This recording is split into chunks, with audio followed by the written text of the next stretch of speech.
Bueno, buenas tardes. En primer lugar, quiero agradecer a la Asociación Leonesa que haya contado conmigo, porque para mí es un lujo poder venir, sobre todo, a aprender de Serafina, de Lola y de Carmen.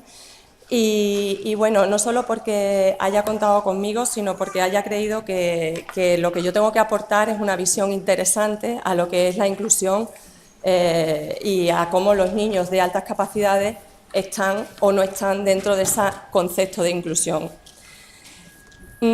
A lo largo de las charlas yo no tengo como objetivo decantar a los que me escuchan por ningún concepto, por ningún modelo, por ninguna forma de hacer las cosas en el sistema educativo como determinadas modalidades de escolarización. Lo que pretendo realmente es que cada uno de los que me escuchen pues saquen su propia conclusión de cómo están los niños de altas capacidades contemplados en lo que todos hablamos ahora de escuela inclusiva. También vais a ver a lo largo de la charla algunas pinturas, como aparecen aquí, de esta artista, que la he elegido porque representa un poco su historia, tiene mucho que ver con todo lo que yo voy a hablar en relación a la inclusión y a la alta capacidad también, y porque algunos de los retratos que ella hace a las personas que pinta pues también están relacionados con el tema, con todo lo que voy a decir. Bien, me gustaría empezar con una reflexión. Hasta no hace mucho, la reflexión sobre la educación de los más capaces intelectualmente, cuando decíamos que había que darle una educación, pues suscitaba algunas reacciones viscerales en determinados entornos, porque se consideraba que realmente era una cuestión de elitismo, darles una educación específica a estos niños. Los que pensaban esto alguna razón tenían, porque a mediados del siglo XX, pues los estudios que se vinieron haciendo en relación a los centros que se habían creado en Estados Unidos para atender a estos alumnos, se comprobó que habían sido centros que se habían convertido realmente en nichos que atendían fundamentalmente a chicos, a varones blancos de clase media o media alta. Pero este pecado no es atribuible a los alumnos, ni a sus familias, ni al sistema. Realmente lo que pasaba era que los patrones de detección que imperaban en el momento pues no eran los más adecuados para detectar a otro tipo de población.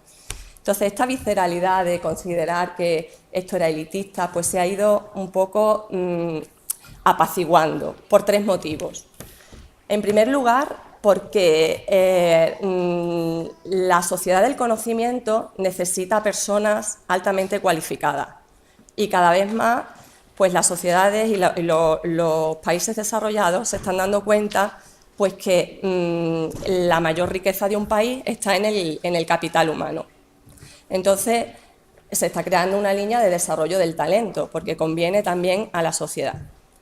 En segundo lugar, se ha ido apaciguando también esta visceralidad de considerar elitista el tema de dar una educación específica a los alumnos de altas capacidades, porque realmente el paradigma de la educación inclusiva pues acoge de entrada a todos los estudiantes y hay que darles una educación equitativa a cada uno lo que necesita, ¿no? Y a ellos también. Entonces, ¿qué ha pasado? Que realmente este tratar de forma equitativa a los alumnos y esta cristalización que ha hecho la inclusión en la educación para los más capaces, en cierto modo, algunos expertos piensan que los ha perjudicado. Por ejemplo, Kearney afirma que el profesor realmente no puede ser igual de eficaz con todos los alumnos y entonces tiende a descuidar de buena fe, y quiero resaltarlo de buena fe, a aquellos alumnos que considera que pueden salir solos adelante.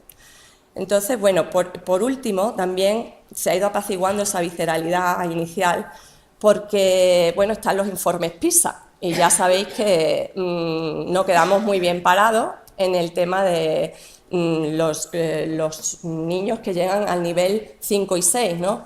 Que son poquísimos en España. Entonces, gracias a todo eso pues se ha ido apaciguando y se ha ido viendo pues que educar a los más capaces, primero que es un derecho, porque la Declaración Universal de los Derechos del Niño dice que hay que educar y darle a cada uno para desarrollarse al máximo y bueno, y por todas estas cuestiones que acabamos de ir viendo.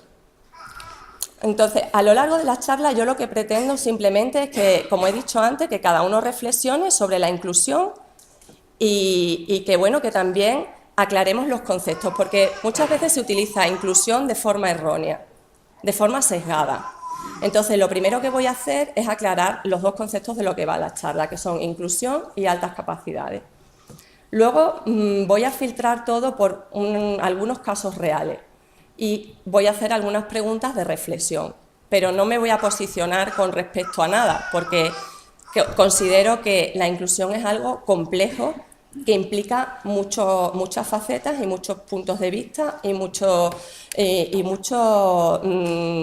componentes y personas diferentes de la comunidad educativa.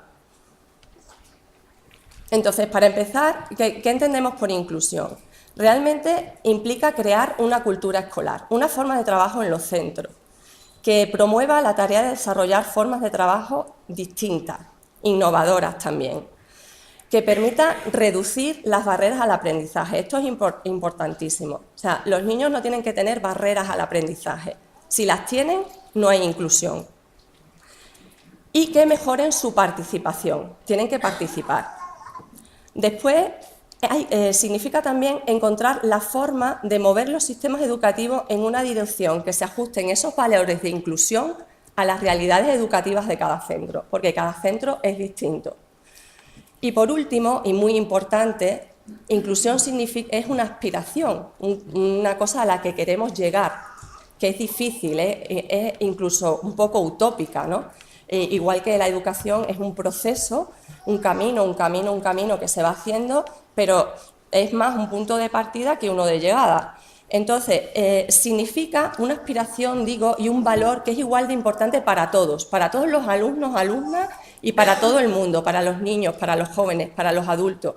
Un valor de sentirse incluido, esto es, reconocido, tomado en consideración y valorado en sus grupos de referencia.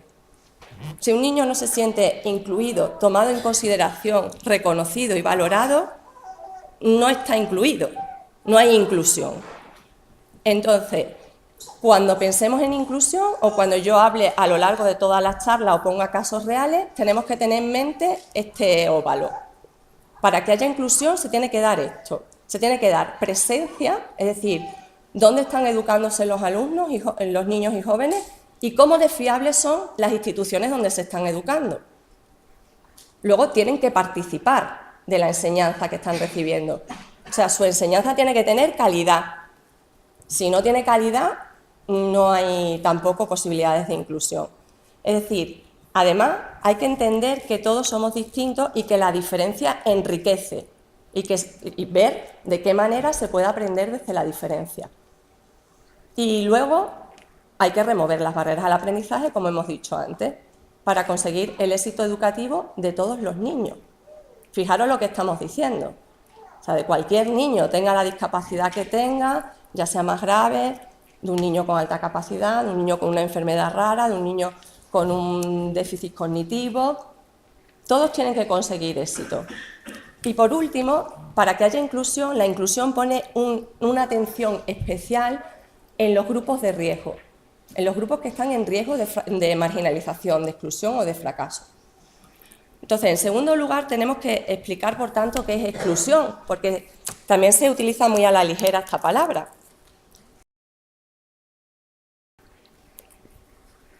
Exclusión, segregación, es que eso es una modalidad que segrega, ¿no? Se dice, ¿no? Es que, entonces, la exclusión quedaría bien definida así, como un proceso de apartamiento de los ámbitos sociales propios de la comunidad en la que se vive. Es decir, te apartan de los sitios de la comunidad donde tú vives, pero eso te va a conducir a una pérdida de autonomía para tú conseguir los recursos necesarios para vivir, integrarte, un trabajo, una vivienda. Esto se ve muy bien en el centro donde yo trabajo, en Extremadura, que vamos, es un centro que escolariza solamente por ahora a niños de etnia gitana. Tenemos muy pocos alumnos, pero es también curioso porque yo vengo a hablar de inclusión y estoy en un centro donde solo hay niños de etnia gitana, entonces hay que pensar, o sea, hay que reflexionar, ¿por qué, no? O sea, a lo largo de la charla vosotros tenéis que ir pensando en esas 4 preguntas, si están recibiendo enseñanza de calidad todos los niños, si están verdaderamente participando de la educación que les da, si se sienten reconocidos, valorados, ¿vale? Eso es lo que tenemos que pensar. Como os he dicho, salen de vez en cuando algunas pinturas de la artista esta que he puesto al principio, que ya luego veremos por qué la he elegido a ella, ¿no? Alta capacidad también lo tendríamos que definir, porque a veces se usa también, es un constructo complejo y se sesga y entonces se malinterpreta y eso lleva a confusión a la hora de la identificación, de la intervención y de todo. Esta definición está bastante aceptada a nivel de la comunidad científica, o sea, de investigación, también a nivel del mundo asociativo, de las asociaciones de padres y madres de España.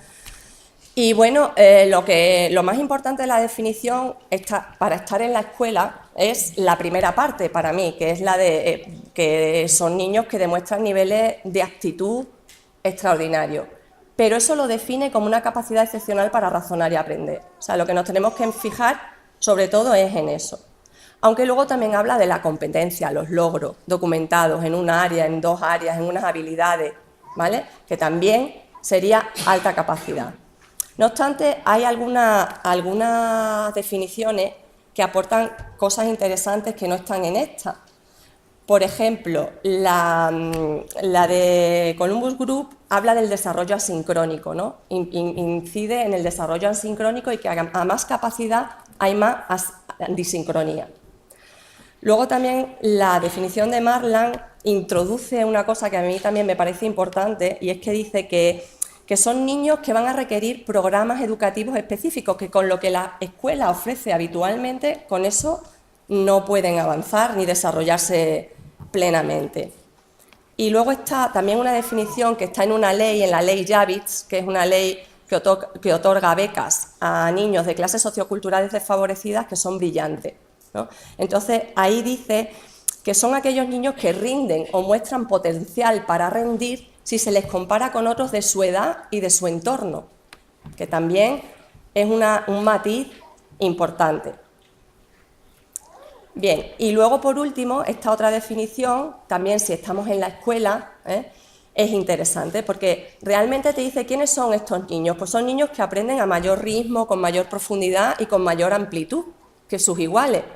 Pero dice una cosa ahora bastante que se ve muy bien. Cuando no se dan unas condiciones determinadas en las escuelas, pues los niños ya no muestran las mismas características.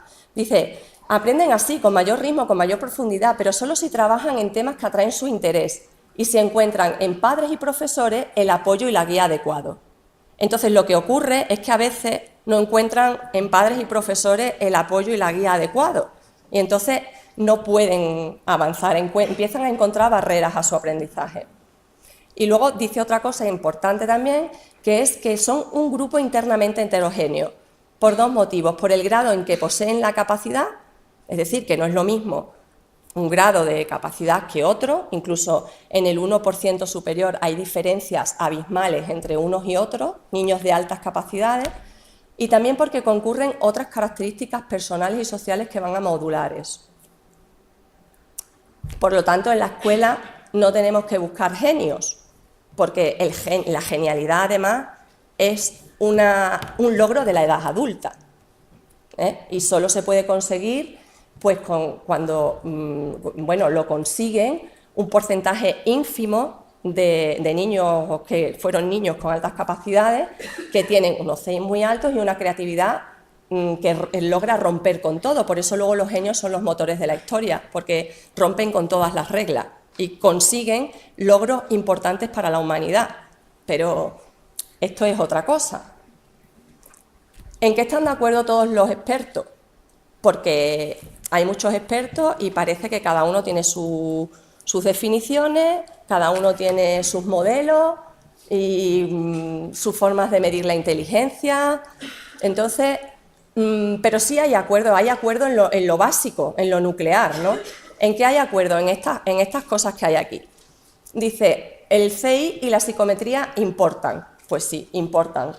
Y lo que ocurre es que la línea que se traza para decidir si unos alumnos entran en un programa de enriquecimiento o no entran, esa línea debe estar basada en el juicio humano.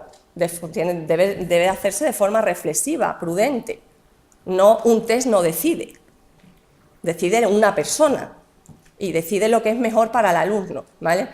Luego, por otro lado, están de acuerdo en que en el modo en que definamos la capacidad, la alta capacidad va a guiar y orientar cómo vamos a proceder a la hora de identificar. No es lo mismo tomar una definición que otra para determinar qué instrumentos utilizamos y qué programas les ofrecemos luego a esos niños que hemos detectado. Por otro lado, existen distintos grados de dotación, en eso están todos de acuerdo también, y no necesitan lo mismo los niños con un grado de dotación que los que tienen otro grado mucho más elevado de dotación. También coinciden en que hay una relación entre la capacidad y el éxito en la vida, ¿vale? Pero esa relación no es determinante, sino que hay luego una constelación de actitudes, intereses, creencias, oportunidades, la suerte. Todo eso, la personalidad, la motivación, la persistencia, la tolerancia a la frustración, cosas de la personalidad del individuo, ¿no? Características de su personalidad, que van a modular el que eso se convierta en una inteligencia exitosa, en un talento y que tenga éxito en la vida o no, o se quede en nada.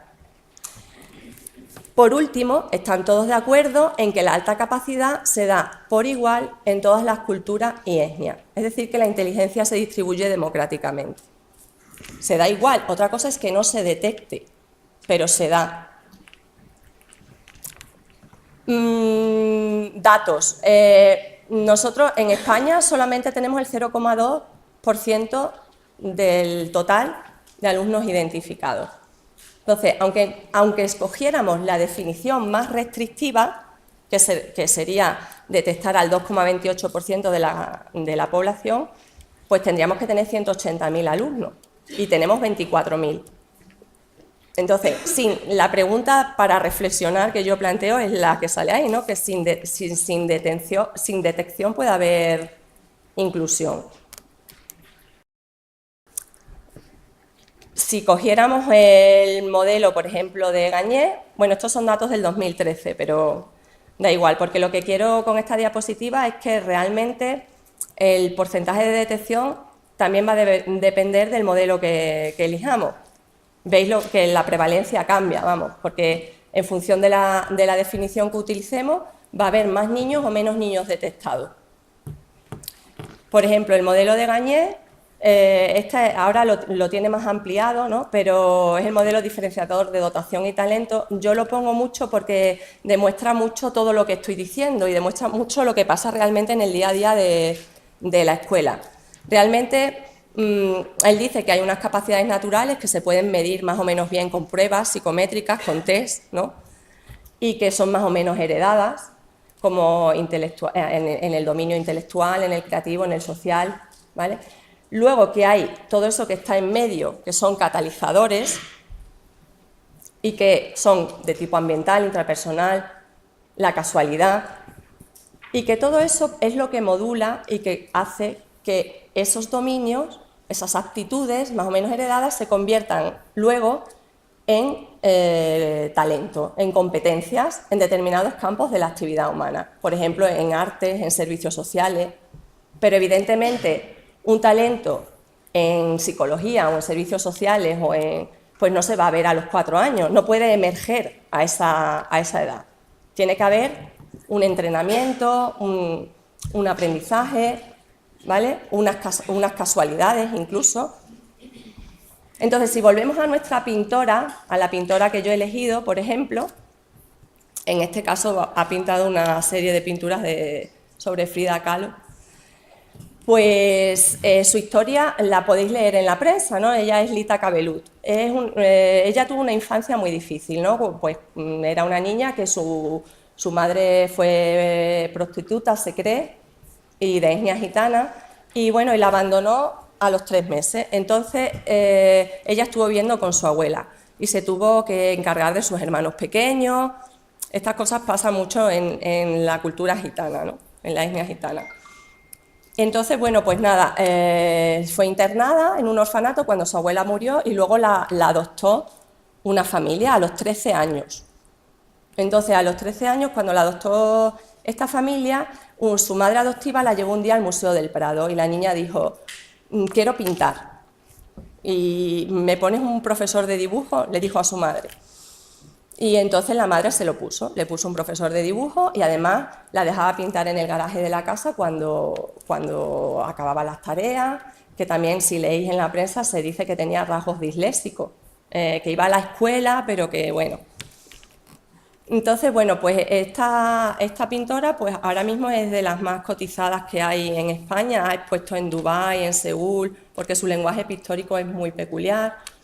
Entonces, y cuando la entrevistan dice: he dado muchas vueltas y me he esforzado mucho con el hándicap de ser mujer y gitana, en un oficio como la pintura donde solo destacan hombres. Aquí veis un ejemplo pues, de cómo ha influido también, por una parte, su esfuerzo, ¿no? Tendría talento, tendría aptitudes, tendría potencial, ¿no? Entonces, la pregunta que yo lanzo es si Lita Cabelut, cuando era mendigaba por las calles, sería una niña de altas capacidades, ¿o no? Fue una niña de altas capacidades, supongo. No tenemos su informe psicopedagógico, digamos, yo no lo tengo, pero entonces, para seguir hablando de inclusión tenemos que ver la historia, ¿no? Porque la palabra inclusión está íntimamente asociada a la discapacidad, a la diversidad funcional, a las minusvalías, a la historia de la educación especial, realmente. Pero la alta capacidad nunca ha estado ahí, no ha estado muy presente. Por ejemplo, si analizamos un poco la historia, veis que lo que ha pasado es eso que sale ahí. Bueno, en 1985 se empezó a hacer un programa de integración experimental, que luego la LOCSE fue la ley orgánica que lo implantó, y bueno, y se previó ya con la LOCSE que se iban a ir desapareciendo los centros específicos en un futuro y que se convertirían en centros de recursos. Y que esos niños que estaban en esos centros específicos se incorporarían paulatinamente a los centros ordinarios en determinadas condiciones y dotando a los centros ordinarios de los recursos que necesitan esos niños. Entonces, en 2006 se firma la Convención de la ONU sobre los derechos de las personas con discapacidad, pero es de las personas con discapacidad. Y aquí es donde empieza también el término inclusión, ¿no?, con esta convención. ¿Qué ocurre? Que 11 años después de la Convención y casi 30 años después de la LOCSE, se sigue manteniendo la doble vía de escolarización, centros ordinarios y centros específicos. Y eso es complicado de que llegue a quitarse por completo, porque claro, tendríamos que dotar a todos los centros ordinarios de esos especialistas que a veces son médicos, fisioterapeutas, lo que necesitan los niños, ¿no? Entonces dice María Antonia Casanova, que es una señora que ha estado en la alta inspección, asesorando en el Ministerio de Educación y Cultura, llevando todo el tema de la LOCSE, dice que en cualquier caso habría que intentarlo y que es beneficioso, según imágenes de resonancia magnética funcional, para el cerebro de los niños con discapacidad, estar en entornos enriquecedores, no apartados en el... Entonces yo me pregunto porque también sabemos que por imagen de resonancia magnética funcional el cerebro de los niños con altas capacidades es diferente y funciona de forma diferente y se tendría que beneficiar de estar en entornos más enriquecidos. Pero eso creo que no se lo plantean, porque siempre se ha asociado mucho a la discapacidad, porque la verdadera historia de la educación especial la han movido realmente las asociaciones de padres de niños con discapacidad o con diversidad funcional, que estamos ahora atendiendo a ese término. Otra cuestión que está en el foco del debate sobre inclusión es que si etiquetar es segregar, ¿no? Entonces, por ejemplo, aquí salen algunas familias que son también extremeñas, que están haciendo un movimiento muy importante por la plena inclusión, ¿no? Y son familias también que tienen pues, hijos con alguna diversidad funcional. Entonces, en la noticia del periódico era esa: la discapacidad es una etiqueta que marca a sus hijos y les impide elegir centro. Claro, realmente las prácticas de la evaluación psicopedagógica están tendiendo a generar una derivación, un etiquetado que determina a dónde va un niño, a qué modalidad de escolarización. Y eso choca con el derecho constitucional de los padres de elegir centro. Y luego está el tema de que si está en un aula específica o en un aula abierta, pues en teoría es más segregador, pero está recibiendo una educación de más calidad, porque es más especializada que si está en el aula ordinaria. Entonces, hay esos dos puntos de vista. Entonces, si leéis en los foros de orientadores sobre el debate de las prácticas de la evaluación psicopedagógica segregadoras y tal, los que hablan en esos foros nunca están pensando en los niños de altas capacidades cuando hablan de inclusión, porque se podría resumir el discurso que hay, se podría resumir como sale ahí en la flecha azul. Entonces lo voy a leer. Dice: las evaluaciones psicopedagógicas y sus posteriores derivaciones y propuestas diferenciadas consiguen concienciar a través de los años a estudiantes y familiares de la incapacidad del alumno o la alumna y convencen de la imposibilidad de que concluya con éxito su escolarización. Asocian el pobre rendimiento con la resignación ante el posterior destino social. Es decir, que limitan las expectativas, ¿no? Ya están diciendo que no puede, que no va a poder, que no va a poder. Entonces, etiqueta negativamente. Pero si esto lo traspasamos o traducimos ese párrafo, ¿no? Pues al mundo de la alta capacidad nos quedaría así: las evaluaciones psicopedagógicas y sus posteriores derivaciones y propuestas diferenciadas indican y orientan a través de los años a estudiantes y familiares de la capacidad y potencial excepcional del alumno, ¿no? Te indican que tiene más capacidad, más potencial, eso es bueno. Entonces, te indican también la posibilidad de que concluya con mucho éxito su escolarización y evitan el pobre rendimiento o la pérdida de oportunidades de desarrollo del talento si no se adapta a la enseñanza, ¿vale? No tiene la misma connotación. En teoría, la evaluación psicopedagógica, cuando se determina que un niño tiene alta capacidad, es una etiqueta buena, ¿no? Te están diciendo que es bueno, que vas a poder, que ese niño puede llegar muy lejos, que es mejor que lo sepas para que le des lo que necesita. Luego, el segundo punto, después de esto, es que cuando los niños con diversidad funcional, con discapacidad, es que para hablar de inclusión no se puede hablar sin hablar de la historia de la inclusión, que es la historia de los niños con discapacidad. Entonces, cuando se determina que un niño tiene el déficit que sea en una evaluación psicopedagógica, también se decide qué modalidad es la mejor de escolarización, ¿no?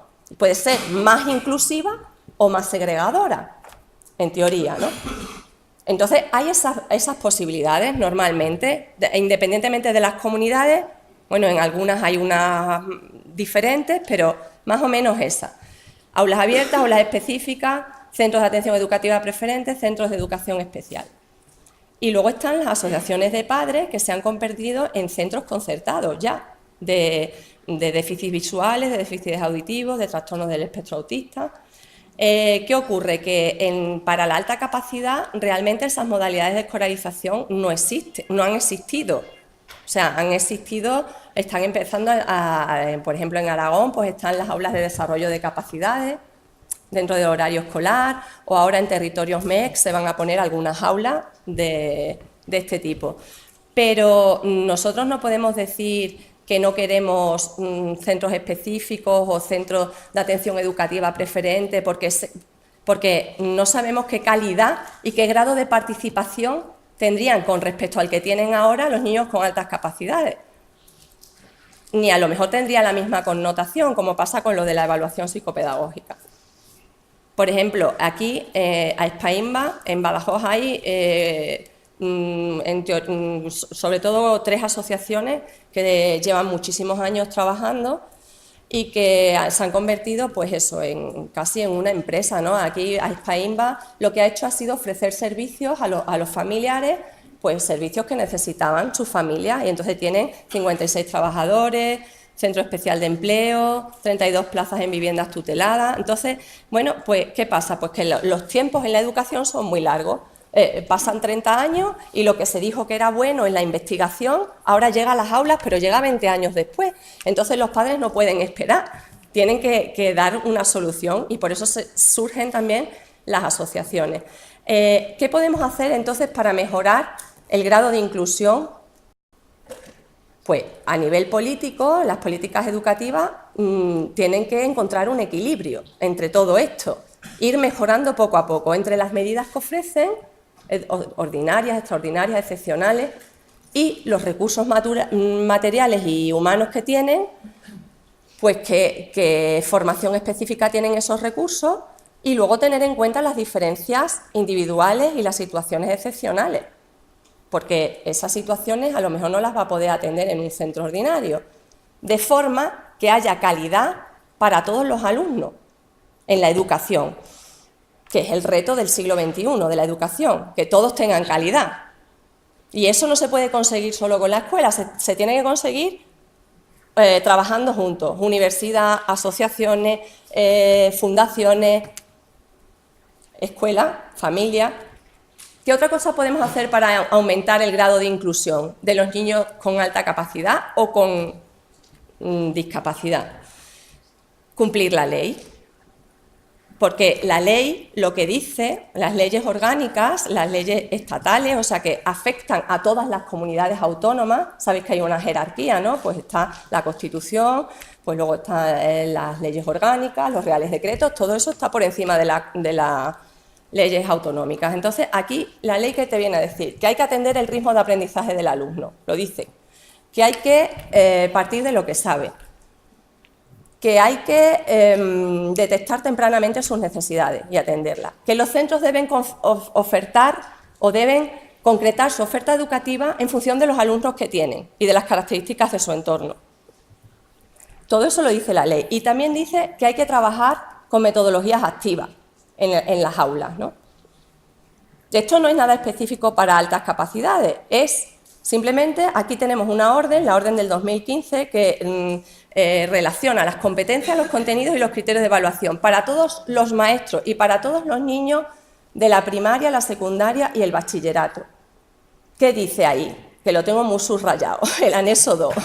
Dice que hay que proponer tareas, situaciones, problemas que tengan en cuenta distintos ritmos de aprendizaje. Que hay que proponer tareas y métodos que se ajusten al nivel competencial inicial. O sea, que si el niño ya sabe aquí, hay que partir de ahí para seguir enseñándole. Eso para todos los niños. Despertar y mantener la motivación por el aprendizaje, que implica un nuevo papel del alumno activo, autónomo, crítico, consciente de ser responsable de su aprendizaje, de forma que despierten y mantengan la curiosidad por aprender. Y luego dice que hay que usar metodologías activas y que el trabajo por proyectos es una buena manera de hacerlo. ¿Por qué? Porque dice que organiza su pensamiento, favorece la reflexión. Todos tienen que comprender lo que aprenden, saber por qué lo aprenden y ser capaces de usar lo aprendido en distintos contextos. Entonces, eso es lo que hay que hacer con todos los alumnos, con todos. Y beneficia la inclusión, beneficia a todos y a los de altas capacidades también. ¿De dónde viene esto de la pedagogía del siglo XIX? O sea, de la ILE, de la Escuela Nueva, de... Lo que pasa es que, bueno, ahora pues ya lo tenemos en la legislación y lo deberían de poner en práctica todos los docentes. ¿Qué están haciendo las consejerías? O por lo menos yo, que estoy dentro de un centro, observo desde el centro lo que la administración intenta hacer, ¿no? Bueno, es mi percepción. Aprovecho para saludar a Silvia, que es la jefa de servicio de atención a la diversidad de Extremadura, que me ha dado una sorpresa viniendo a esta charla. Y bueno, yo lo que veo es que, bueno, la consejería, por ejemplo, en Extremadura sí que está sacando un montón de programas a través de, bueno, utilizar también pues, fondos europeos para organizar programas que ilusionen a los docentes, ¿no? Que el programa de innovación, Ilusionarte, el programa Proyecta. Pero al final cuando nos dan la formación a los docentes que vamos, realmente inciden mucho en esto, en lo que dice la ley, que hay que trabajar así con todos los niños, ¿vale? Aunque parece que a veces lo sacan de forma específica para niños de altas capacidades, pero realmente esto es lo que hay que hacer en horario escolar con todos los alumnos, estas metodologías. Entonces eso sí quería quedarlo claro. Y así el docente tiene bastante poder desde su aula en ir transformando y que cada vez vaya avanzando más a que esas metodologías aporten un poquito a la inclusión, aporten un poquito, pero no es suficiente para los alumnos de altas capacidades. Eso es una ayuda, porque todos los niños aprenden mejor así, con esas metodologías. Está demostrado. Lo único que hay que hacer es salir de la zona de confort del docente, del libro de texto y del ejercicio 1, página 3, y ponerse a trabajar de la otra forma, ¿vale? Entonces, bueno, aquí tenéis un ejemplo. Y no quiero irme, o sea, no sé cuánto tiempo me quedaría, pero no me puedo ir sin ponerle cara a un niño.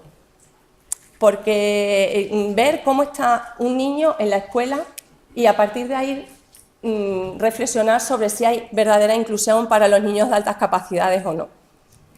Entonces, si queréis, vamos a ver este caso.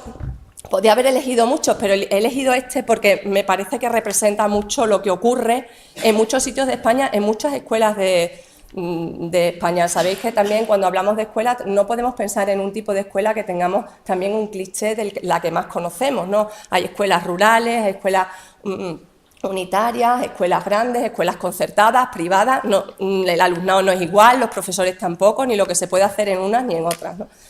Entonces, bueno, en este caso, ahí tenéis si viéramos el informe psicopedagógico de este niño, sacaríamos esto para que os hagáis una idea, porque no tengo más tiempo de... Él dice que con 24 meses diferenció el coche de sus padres de otro exactamente igual porque había memorizado la matrícula. También memorizaba los números de las habitaciones de los hoteles. Con 3 años y medio preguntó cómo se jugaba al ajedrez y aprendió lo básico en un par de horas. También preguntó, ¿por qué si sueltas la pelota cae al suelo? ¿Hasta dónde llegan los números? ¿Cuál es el último? Hacen preguntas de este tipo y eso muchas veces es lo que te da la alerta para decir. Luego mostró interés por el tiempo y comparaba el reloj de la cocina, había 2 relojes, el digital. Esto es todo lo que el orientador, cuando le ha hecho la entrevista a los padres, ha sacado esta información, ¿vale? Le decían, o sea, es lo que piensan los padres, lo que cuentan los padres al orientador. Pues qué diferencia había entre los 2 relojes, ¿no? El digital del horno y el otro, ¿vale? Y entonces pues se lo explicaron, le bajaron un juego de ordenador de relojes y él a esa edad pues ya controlaba cómo se leían las horas y el tiempo, que es algo bastante abstracto, como sabéis. Luego, a los 3 años y 10 meses leía 45 palabras por minuto y sus padres lo sabían no porque le estuvieran entrenando, lo sabían porque a él le gustaba ese juego de a ver cuánto lees. Sin embargo, la lectura recreativa no, le gustaba el juego ese reto. Y también compartir la lectura con el adulto. Y luego dice que a los 4 años resolvía problemas mentalmente del tipo, si en el colegio hay 750 niños y en cada clase 25, ¿cuántas clases hay? Entonces, pero mentalmente, ¿no? Y lo pedía todo el rato. Los padres paseaban, iban a comprar y ponme preguntas, ponme cuentas, ponme problemas, ¿no? Así, hablando con los padres. Y los padres pues se lo ponían. Lo definen sus padres como un niño obediente, con sentido del humor, le gustan los chistes y hacer trucos de magia con cartas, ¿vale? Entonces, he puesto a este caso también para visibilizar, que es uno de los objetivos de estas jornadas, ¿no? Creo. Y bueno, también para visibilizar, pues hay que quitar también el cliché ese del niño con gafas que resuelve los problemas del mundo, porque eso tampoco es la realidad. Ya lo vamos a ver en lo que me queda de charla con los poquitos casos así que os he traído. La maestra en educación infantil se sorprende un día de que se acuerde el número de la página de ayer y que lo sepa leer, el 73, y que lea alguna palabra en una ficha de estas de infantil, ¿no? Pero, claro, la maestra ve eso, ¿no? Que es como el pico. Y una cosa, un día, se da cuenta. Se lo dice a la orientadora, pero la orientadora dice que es muy pequeño todavía, que, bueno, que hay que esperar un poco. Entonces, con 4 años... cambia la profesora y opina que en clase es otro niño que no demuestra nada de esa capacidad que dicen los padres, que el niño es bueno, que no tiene problemas de aprendizaje, pero que a veces está en las nubes, que termina sus tareas, que son como las de los demás, las de infantil de 4 años. No molesta, no pelea, es respetuoso, tiene sentido elevado del juego limpio y si otro no cumple las normas se lo hace saber. Entonces, bueno, pues llega un maestro de prácticas y de estos que van a hacer prácticas a los colegios y la profesora le cuenta, pues este niño dicen sus padres que hace tal y cual. Entonces el maestro se pone con él y le enseña un día a dividir como se divide ya en la escuela, ¿no? Entonces el niño cuando llega a casa todo el rato pide ese tipo de tareas que se corresponden más con el currículum de segundo de primaria, de tercero de primaria. Incluso su madre un día lo sorprende escribiendo en la cama, poniéndose las cuentas a sí mismo, ¿no? Entonces, ¿qué ocurre? Que en este caso, la tutora, como hace, las actividades son muy homogéneas, las que hace en el aula, no puede darse cuenta que el niño sepa hacer eso, porque nunca lo propone, ¿vale? Y, por otro lado, tampoco le va a decir al orientador, hazle una evaluación psicopedagógica a este niño que creo que tiene altas capacidades, porque ella no lo está detectando. Entonces el orientador tampoco, si no lo sabe, pues no lo va a hacer, ¿no? No va a poder hacer la evaluación. En este caso, ¿qué hicieron los padres? Pues hicieron ellos una demanda de evaluación psicopedagógica al centro y se hizo esa evaluación. El orientador era una persona muy interesada en el tema de las altas capacidades y que consideraba que, bueno, que todavía no estaba muy especializado, entonces pidió ayuda a un colega suyo.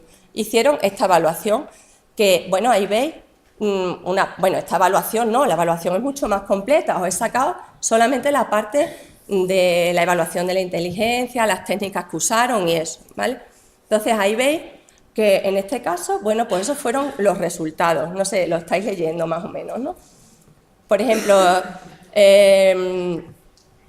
esto lo traigo también para explicar un poco la relatividad del CEI y la importancia de la especialización en el tema de la evaluación psicopedagógica. Porque, bueno, por ejemplo, en WIPSI, pues el CEI total era 131, el lenguaje general 137, las escalas McCarthy 150, el índice general cognitivo. Entonces el evaluador consideró que estas pruebas no eran suficientemente...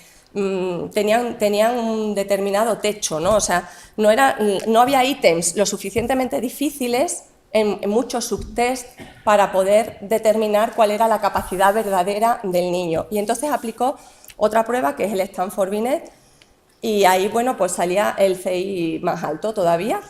Entonces, la capacidad de razonamiento abstracto y de aprendizaje excepcional lo determinado en el informe.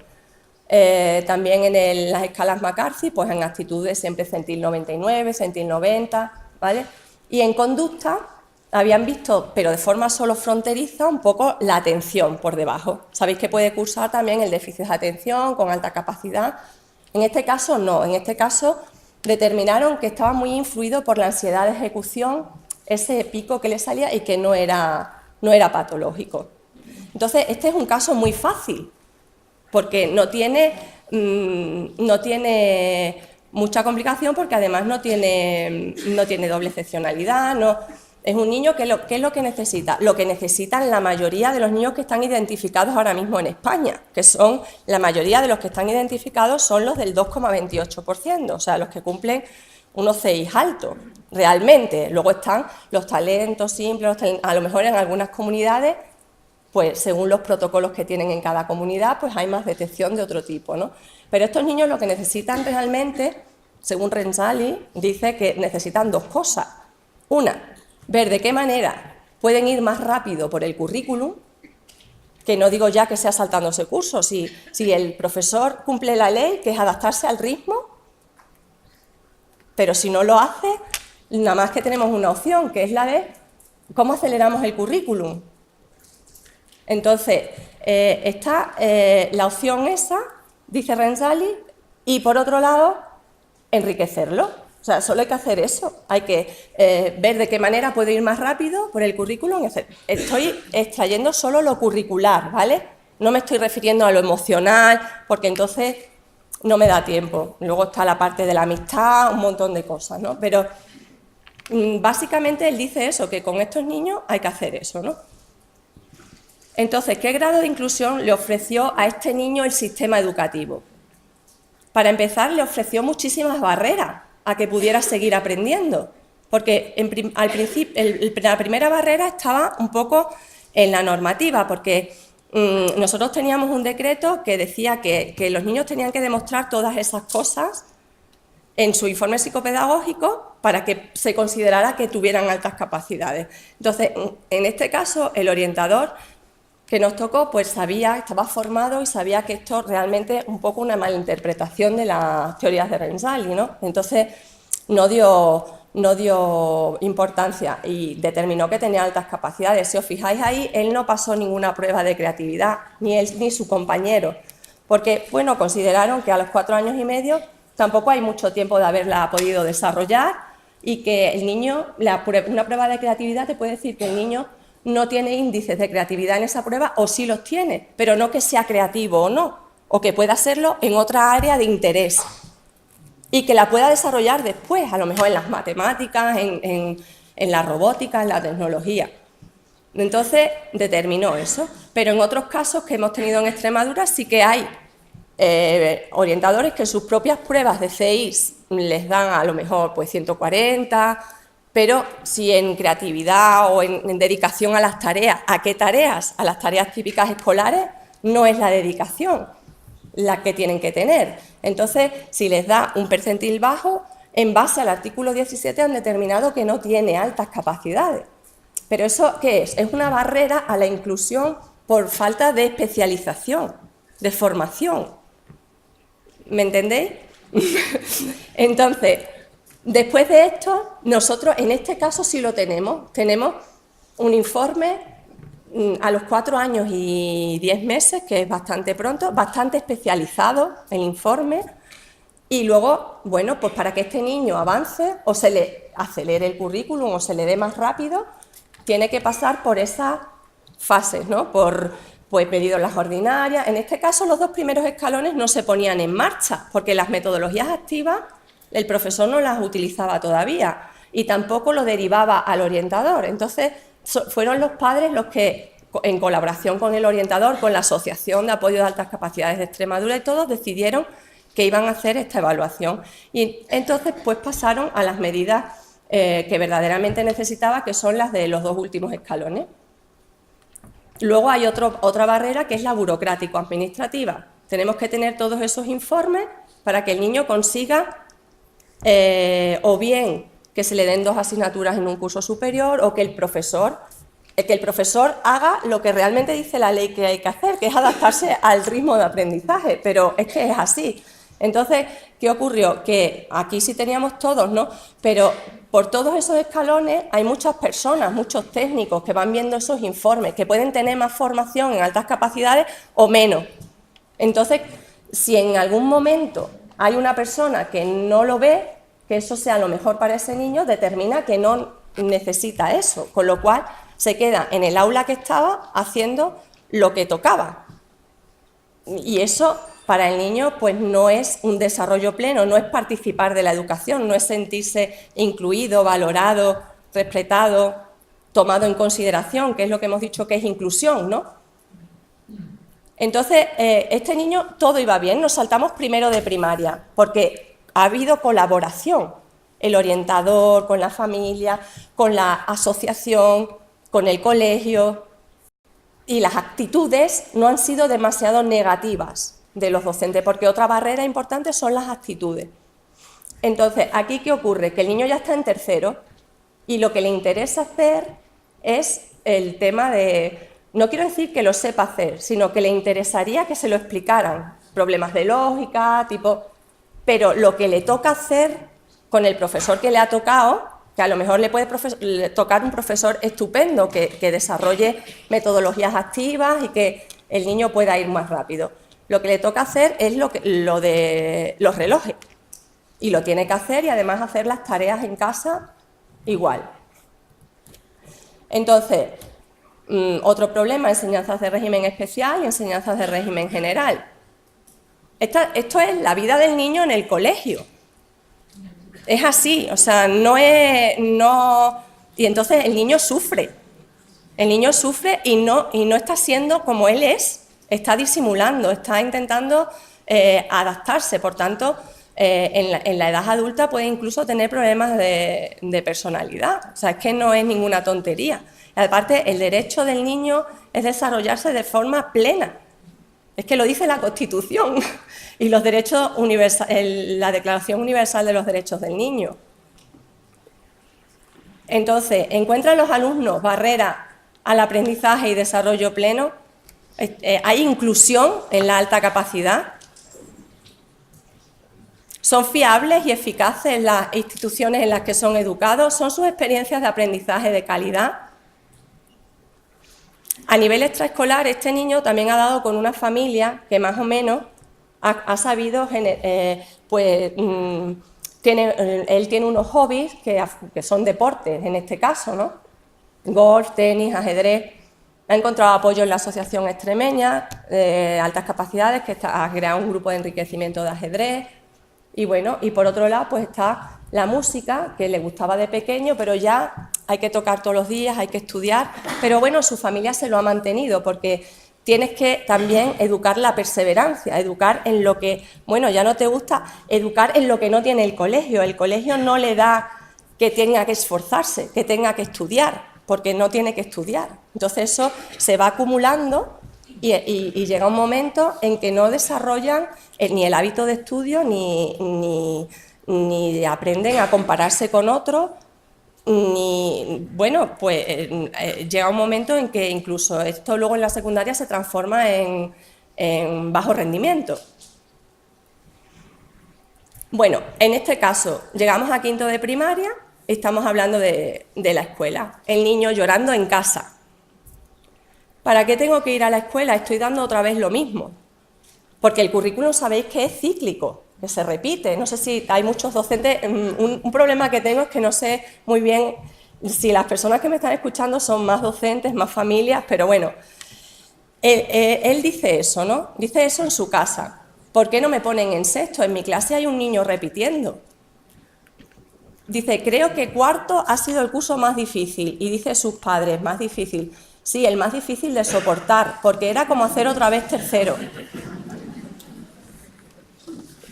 Entonces dice, prefiero saltar otro curso que enriquecimiento con Lourdes, que es su PT, ¿no? En este caso, ¿no? ¿Qué pasa? Que el colegio no es que no haya hecho nada, al revés, el colegio lo ha intentado. El colegio ha puesto un programa incluso de enriquecimiento. Lo que pasa es que no hay formación específica para hacerlo bien. Y al final se convierte en que el niño sale por exigencias de horario con otros niños. Lo que necesita es encontrar pares de su misma capacidad intelectual, pero por exigencias de horario a veces sale pues también con otros niños pues con otras necesidades educativas especiales, etcétera, ¿no? Entonces eso no es lo que necesita. Y además, cuando sale, no está haciendo lo que están en el aula y luego le exigen que lo que no ha hecho en el aula lo haga también en casa. Eso, para él, no es sentirse incluido, o sea, es todo lo contrario. Y ahora, esta es la versión de la tutora, que es nueva, porque ahora estamos en quinto y es otra tutora que no lo conoce, ¿no? Dice, el niño no es para tanto. Sí, va bien, que saca todo notables y sobresalientes. Si tuviéramos un niño con doble excepcionalidad, que encima tiene bajo rendimiento, pues entonces ya sí que la actitud del docente es muchísimo más difícil de superar, ¿eh? Entonces dice, pero no demanda nada más, no hace preguntas interesantes. Bueno, porque no tiene ese perfil de preguntar, tiene perfil de disimular, de adaptarse, porque es mejor. Entonces dice el APT, es una locura otra aceleración, porque los padres están proponiendo lo que su hijo le está pidiendo. Entonces dice, el niño reproduce, no es creativo. El otro día, esto tengo constancia de que se ha dicho así literalmente, o sea, no es una cosa que me han dicho, que otro me ha dicho, no. Entonces dice, el otro día se confundió al dividir por 2 cifras, en quinto. El mismo niño, ¿eh? Habéis visto las fotos que he enseñado antes y todo, ¿no? La historia del niño en su casa. Dice, en el instituto se va a estrellar. El acné que viene con él lo hace mejor. Él quiere ir al instituto porque no sabe dónde va. Claro, ¿cómo se va a ir un niño con 10 años a un instituto público? O sea, eso es una locura, le dicen a los padres. Dice, perderá un año porque no podrá entrar en la universidad con 16 años. Esto es falta de formación. Y nosotros no somos partidarios de la aceleración. A un niño que ya ha acelerado y que va bien. Entonces, estas son las actitudes y la falta de formación y especialización que hay en los centros que no pueden permitir que un niño se sienta incluido. O sea, no hay inclusión en la alta capacidad. Dice, ¿se sienten respetados, reconocidos, valorados, tomados en consideración en sus grupos, en sus aulas? Pues a lo mejor algunos sí. Yo estoy poniendo un caso, pero este caso creo que se repite mucho todavía, aunque no estoy criticando a los docentes, yo soy docente y soy sobre todo maestra, pero se sigue repitiendo y se repite porque además, aparte de maestra, soy presidenta de la Asociación de Altas Capacidades de Extremadura y he tenido muchísimo contacto con muchas familias de Extremadura. Bueno, pues tenemos que volver a saltar todos los pasos, otra vez a revisar el informe, otra vez pasa por toda la burocracia, otra vez va a todos los servicios esos informes, otra vez el niño se tiene que mover porque el profesor no va a adaptar el currículum. No, que se mueva el niño y se vaya a la clase de sexto para hacer quinto y sexto en un curso y que luego ya veremos si eso funciona, entonces, y si la administración quiere, habrá una segunda aceleración. ¿Por qué se ha podido proponer una segunda aceleración en la primaria? Porque hay formación por parte de la familia, porque hay asesoramiento de la Asociación Extremeña y porque sabemos que hay un Real Decreto que dice que se pueden acelerar todas las veces que se necesite un niño, ¿eh? Pero en el colegio no dan esos mensajes, en el colegio dan el mensaje de que entonces no va a poder entrar en el bilingüe, es que entonces no va a poder elegir instituto, porque el instituto se elige en febrero, entonces si no, no va a poder elegirlo, ¿eh? Entonces todos esos mensajes echan también para atrás un poco a los padres.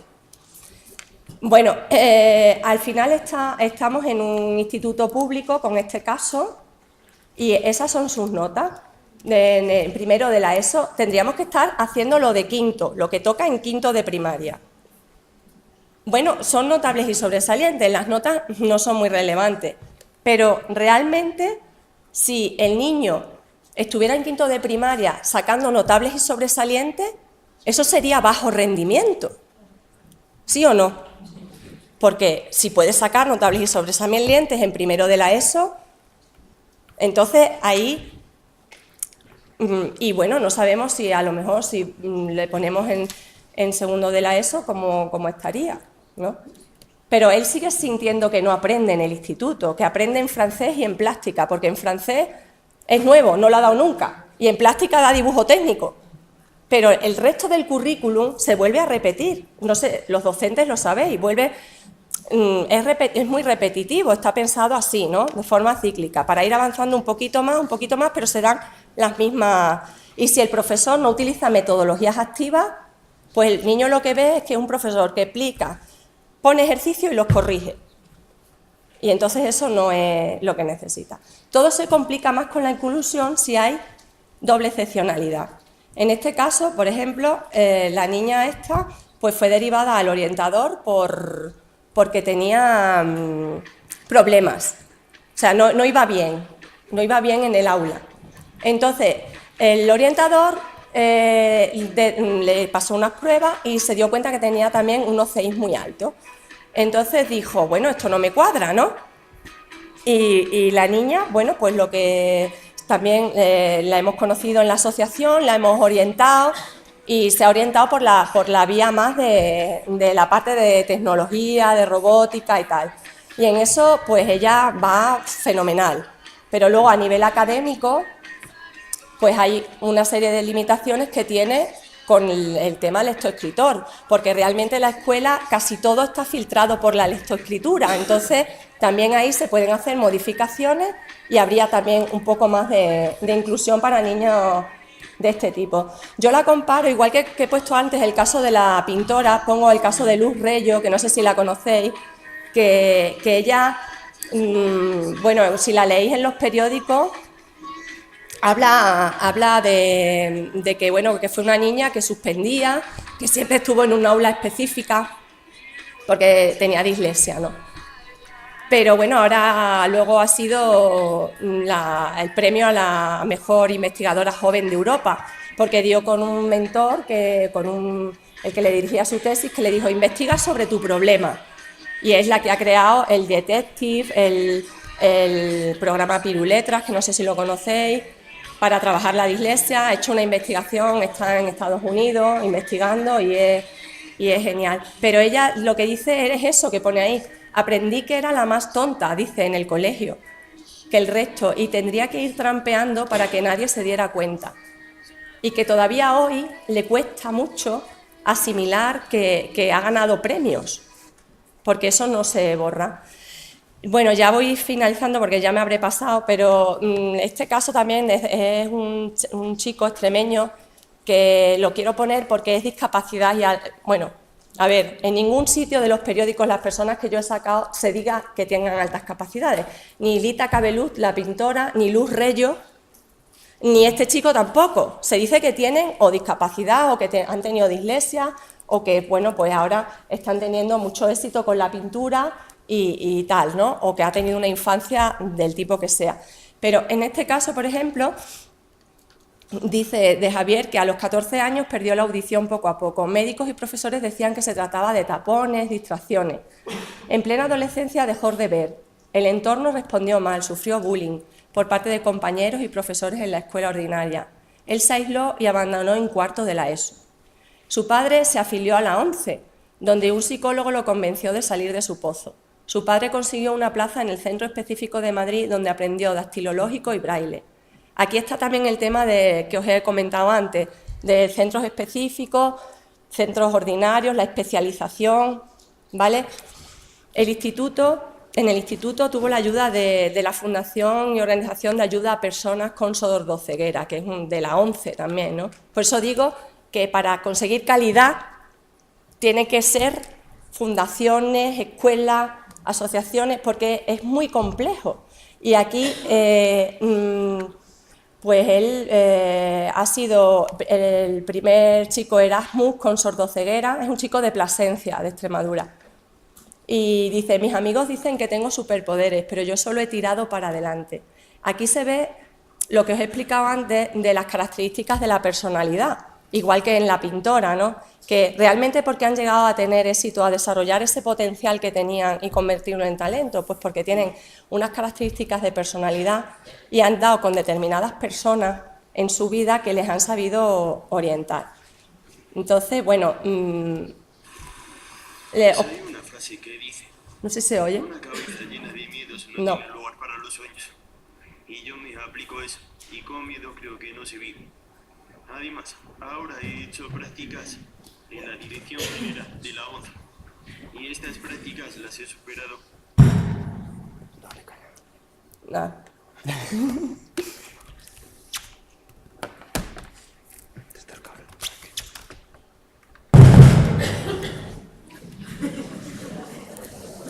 Madre. Bueno, para terminar, le escuchamos un poquillo. Pues hay una frase que dice: una cabeza llena de miedos no tiene lugar para los hombres. Y yo me aplico eso, y con miedo creo que no se vive. Además, ahora he hecho prácticas en la Dirección General de la ONU, y estas prácticas las he superado con eso, y me he dado cuenta de que puedo trabajar en la medida de lo posible, prescindiendo de una tercera persona, de una mediadora u otra figura que me esté asistiendo constantemente. Si bien necesitaría apoyo en lo que se refiere a actividades puntuales, el resto de tareas lo puedo desempeñar yo solo, con mi ordenador y mi línea web. Por eso todos mis estudios están pensados para eso, para conseguir un puesto de trabajo independiente. A mí, lo que es por tener una discapacidad como es la sordoceguera, no me echa para atrás. Es cierto que lo mismo no puedo seguir astronauta u otras cosas, pero sí que puedo realizar un trabajo de forma independiente y creo que sí que podré encontrar ese trabajo. Entonces, bueno, para finalizar, deciros que realmente hay decenas de millares de niños y adolescentes con altas capacidades que se sientan en sus casas y en sus clases sin ser reconocidos, con sus necesidades inadmitidas e incluso malinterpretadas. Algunos de ellos están aburridos, otros esperan pacientemente que sus compañeros acaben o entiendan tareas y conceptos que adquirieron ellos hace algunos años, y entonces lo que esperan realmente es ser aceptados en su diferencia y poder cultivarla, que es verdaderamente lo que es la inclusión. Y bueno, con esto ya finalizo. No sé si luego me haréis muchas preguntas o bueno, espero que sí, y si os he interesado por lo menos en el tema y os he quitado algunos clichés sobre lo que es la alta capacidad, que también era un objetivo que traía yo hoy. Muchas gracias.